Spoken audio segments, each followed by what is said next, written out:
मी ते पाहिलेलं नाही, परंतु मी माध्यमांमध्ये थोडंसं सकाळी वाचलं की अशा पद्धतीची काही व्हिडिओ क्लिप आलेली आहे आणि त्याचं खंडन देखील माननीय खासदार किरीट सोमय्याजींनी केलेलं आहे। त्यामुळं ज्या व्यक्तीवरती आक्षेप घेतले होते किंवा ज्या व्यक्तीबद्दल अशा पद्धतीचे क्लिप्स आलेल्या होत्या त्या स्वतः व्यक्तीनं या गोष्टीचं खंडन केलेलं आहे। त्यामुळं त्यांच्यावर विश्वास ठेवणं गरजेचं आहे। किरीट सोमय्या यांच्या बाबतीत जे व्हिडिओ व्हायरल झालेला आहे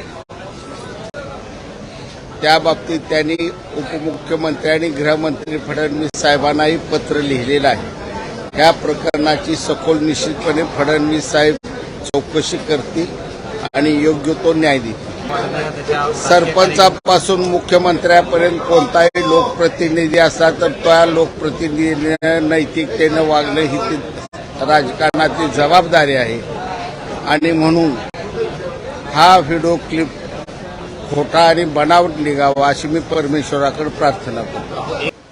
त्याबद्दल किरीट सोमय्याजींनी सकाळीच त्याबद्दलची जे काय बोलायचे ते बोललंय, पण एक सत्य चित्रपटचा ना पिक्चरचा एक चांगला डायलॉग आहे